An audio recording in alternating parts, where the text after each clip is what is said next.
سب تو زیادہ جڑی فضیلت والی دعا ہے وہ ہے استغفر اللہ.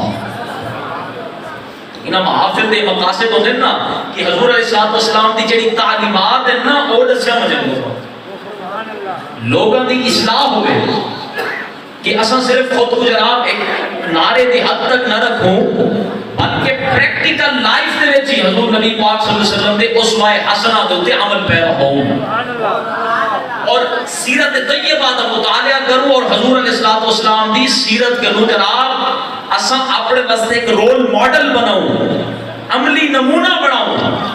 یاد رکھو ہر امت واسطے اندے نبی دا اسوہ واجب الاطاعت ہوندے. ہر امت واسطے اندے نبی دا اسوہ واجب الاطاعت ہوندے. اساں چونکہ امت محمدی ہیں سارے واسطے جڑا واجب الاطاعت ہے وہ اسوہ محمدی صلی اللہ علیہ وسلم. لقد کان لکم فی رسول اللہ اسوۃ حسنہ. حضرات گرامی تعلیمات مصطفیٰ کو اپناؤ ان دے عمل پیرا ہوو.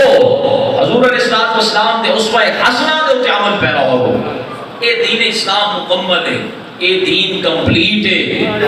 اندے وچ کہیں قسم دی کوئی تبدیلی دی لوڑ کہنی کہیں رد و بدل دی لوڑ نہیں. اے دین مکمل ہے, اے دین مکمل ہے. حضور علیہ السلام خاتم النبیین ہیں. اے دین مکمل ہے. آتے رہے انبیاء کما قیل لہم والخاتم حقکم کے خاتم ہوئے تم, یعنی جو ہوا دفتر تنزیل تمام آخر میں ہوئی مہر کی اکملت لکم, آخر میں ہوئی مہر کی اکملت لکم.